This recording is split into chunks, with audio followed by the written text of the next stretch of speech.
Researchers believe that parallel worlds exist and that they are interacting with their own world. We follow the story of Jane Chandler as she enters a house with a screwdriver in her hand to protect herself. She sees a family at the dining table having a lighthearted conversation. She realizes that those people are her and her family in that alternate universe. This woman is a particle physicist who was working on a time machine just 3 weeks ago. Jane had her morning jog while listening to lectures about parallel universes. She went back home with her husband, Matt, preparing breakfast for her and their children. He dropped them off at school that morning as Jane headed for work. She found Reg on the phone, frustrated, as he tried explaining their progress on the time machine. Their boss was not positive about their project, as they were already past their deadline, and there seemed to be little progress. Jane asked for the phone and tried bargaining for another month, since she believed that they were already close to success. The two of them immediately began to work, setting the necessary programming for their machines and placing an apple as a test subject. They were trying to send it to a parallel dimension, testing different limitations, until their system failed. They found that the apple was still inside the machine, and their attempt was not successful. Jane met with her husband in a shed by the lake, sharing her frustrations about work. He made sure that she knew he was there for her, and did his best to validate her feelings and frustration. Jane and Reg kept on working on their time machine as the days passed by. Jane left for home, while Reg stayed in their lab, too dedicated and absorbed in their project to even take a shower. Her husband warmly welcomed her home, but although she was not supposed to take work home, she was still invested, and did some more research during her supposedly free time. She woke up the next morning more motivated than usual. Back at work, they adjusted their procedures to a riskier setup. Reg was apprehensive towards her sudden aggressive take on their project. Jane started feeling anxious as they heightened the risk they took with the capability of their machines, but she was not willing to back down. There was a sudden flash of life inside the machine that surprised the two physicists. They quickly checked it out and found that the apple was no longer inside. They were astonished to see that it worked, but when they inspected the other machine where the apple was supposed to be transported to, their astonishment turned into confusion. Still, it was a success, meant to be celebrated. Jane was waiting for her husband in their usual spot, at the shed by the lake. She was feeling uneasy because he was running late. Suddenly, she received a devastating phone call from him. Matt sounded weak and was struggling to speak as he bequeathed his endearments and reminders for Jane and their children. Jane had no idea what happened, but immediately drove home. She tried calling him back repeatedly to no avail, making her worry grow worse. When she reached their driveway, she saw the police department and an ambulance. Jane hurriedly went down to check the stretcher as the police officers tried to calm her down. Matt was lying on the stretcher, his body all bruised up. After several days, Jane decided to spread her husband's ashes on the lake they always went to. It was a heart-wrenching moment for her and her children. Jane started spiraling down into alcohol addiction, to a point that her children were starting to worry about her. Her attempts at getting her life together always failed miserably, as she was still devastated about her husband's passing. Their family friend, Ruth, decided to help Jake and Samantha out for the time being. Ruth found her passed out on the floor. Jane momentarily panicked, as she remembered she forgot to pick up her children from school, but Ruth assured her that she already picked them up for her. Jane should distract herself from the pain and remain strong for her children, but she felt so lost without Matt. She regretted that she did not dedicate the same energy to loving and caring for him the way he did for her, because she was so absorbed with her work. When Matt was saying his last words, she did not have the chance to say how much she loved him, because of her worry. Days passed, and Jane continued her work in their garage. She tried remembering and reviewing what happened with their missing apple, and came to a realization. She quickly calls Reg to tell him that she might have figured out where it went, and suggested the theory of parallel worlds. He was still processing her suggestion, as she told him to meet up.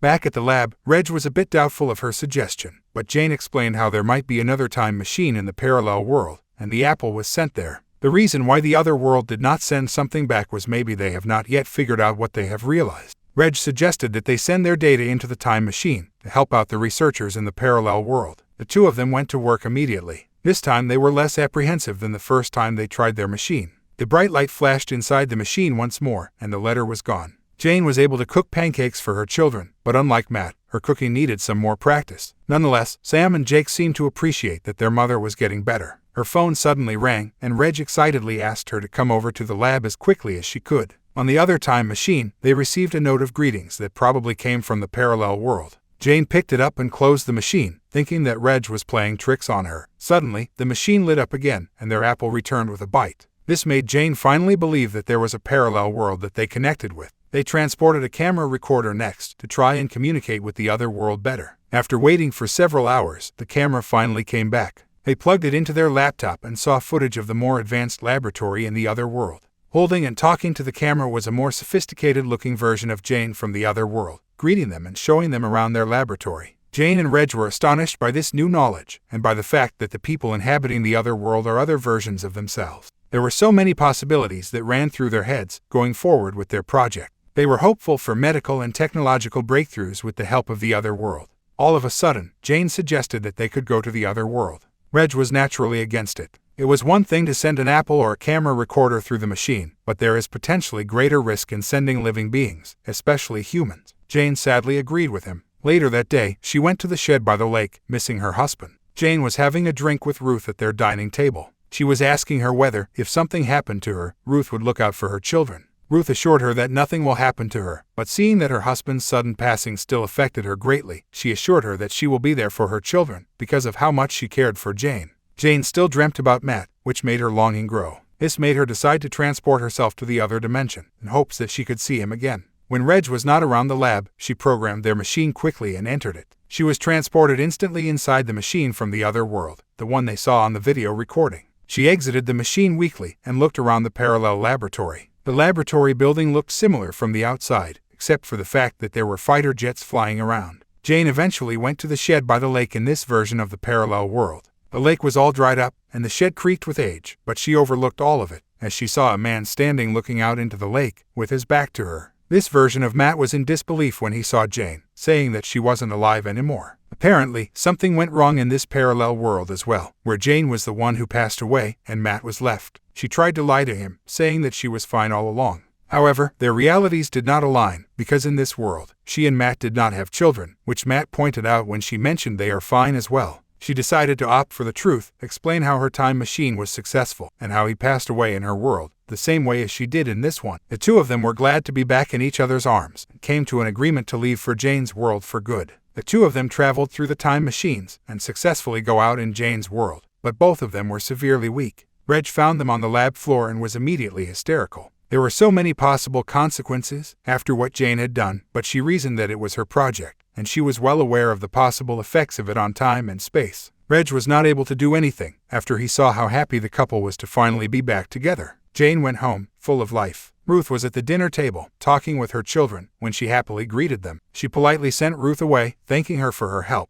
and saying that she will take the children out to the movies. After Ruth left, she started telling Sam and Jake about her project, and about parallel universes. She told them that they were successful, and she was able to go through the other world herself, where she found an identical version of their father. Jake was skeptical at first, but Jane told them that she brought this version of Matt into their world. The three of them went out quickly to meet up with Matt. Sam ran up to him and hugged him quickly, while Jake was still skeptical, but hugged him just the same. In the present day, Jane is back to her usual routine. She comes back for her morning jog as Matt is preparing breakfast for their children. Unlike before, Matt is calm and civil, compared to his bubbly old version. Sam and Jake are already feeling the difference. Even though this man looks like their father, he is a completely different person. But Jane is the only one oblivious to that reality. She is so filled with longing and desire for her husband, that she has accepted this version of him wholeheartedly. The family is having breakfast together as Sam complains about her brother. They are stopped short by a knock at the front door. Jake opens the door for their grandmother, who came for a visit. They are all on edge for the short time she is there, while Matt hides. Matt goes out to look around,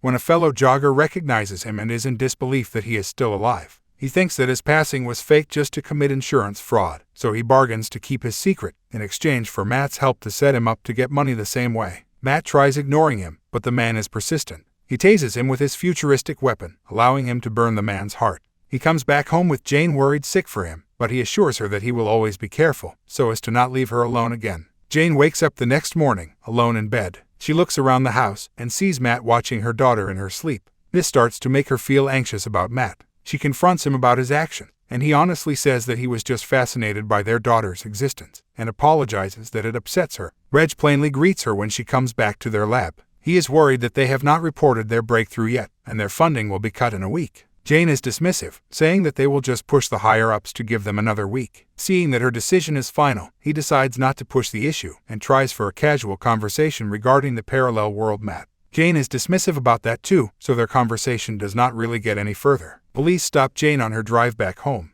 They discovered the body of the jogger that Matt tased earlier, and are now conducting an investigation. They ask Jane several questions and let her on her way. This bothers her until she gets home. Matt sees that she seems a bit shaken and dazed, so he comforts her to ease her mind. The next morning, Sam is at her desk, sketching a portrait of her father. Matt checks in on her and sees what she is doing. She thinks that he is going to praise her or admire her work, but suddenly Matt starts freaking out. He harshly grabs her drawing and starts yelling at her, saying that her drawing is insulting. Jane and Jake enter her room in a hurry and try to de-escalate the situation. Matt walks out and goes back to their bedroom. Jake finally says that the man is unsettling and that he is a stranger, not their father. But Jane does not want to give up hope and believes that Matt just needs time to adjust and get used to his new life. Matt locks himself up in their room. It seems that the travel between worlds is affecting him gradually, making his personality more erratic. He is reacting more and more violently to small things. Jane talks to him, asking him if he is still happy to be there. However, her concern appears to be a threat to Matt, pushing him to the edge of his sanity. Jane assures him that she is not trying to send him back to his world and thinks that he just needs to cool off. She decides to let Sam and Jake stay at Ruth's place for a while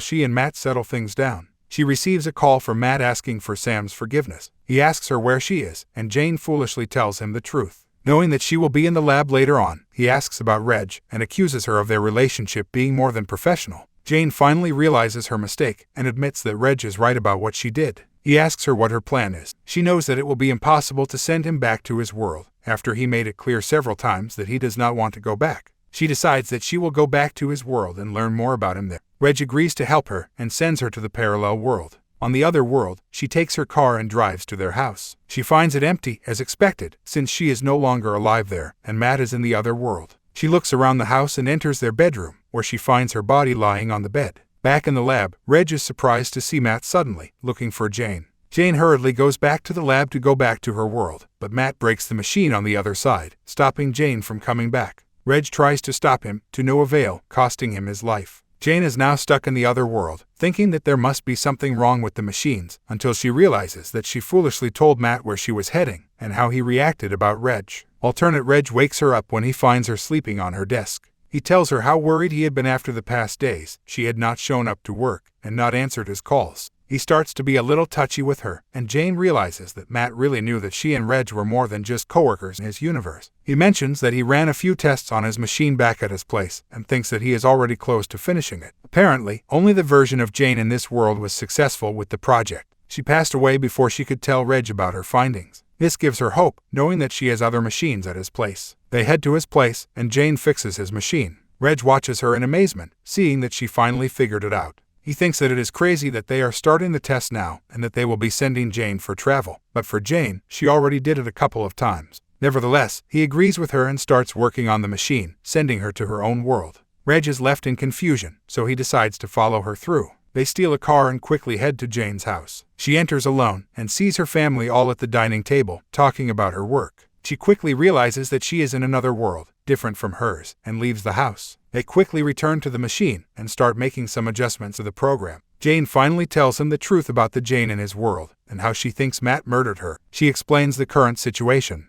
It is obviously hard for him to take in after knowing the woman he loved was murdered, but he still helps her get through to the other world. Matt starts looking for Jane's children, tracking them at Ruth's. Meanwhile, Jane is finally able to return to her world. All the travel between worlds has made her extremely weak. She steals the same car they used and heads to Ruth's place as fast as she can. She finds the door open and looks around the house. She is growing worried when she finds no one. Then she tries calling her, and relief floods when she tells her that she is at their house with her kids. Her relief is short-lived when she sees Matt outside Ruth's house, heading in. She asks Ruth to wait for her there before hanging up. Jane quietly heads out as Matt looks around the house. She drives home quickly and explains what happened to her children. Ruth is in a daze, but moves quickly to lock the house. Unfortunately, Matt is able to follow her, and having his own keys to the house, he easily lets himself in. He silently looks for them, and hears movements upstairs. He enters their room, and is surprised to find that Jane got back. She confronts him about what he did to his own Jane, but Matt believes that his actions were justifiable. He raises his weapon, intending to attack Jane. Suddenly, Jake strikes him with a bat on the back of his head. They tie him up and send him back through the time machine. Matt ends up in a barren room, different from the world he came from. Nothing is in that world but barren rooms. The whole world is a prison for the unfortunates who end up there.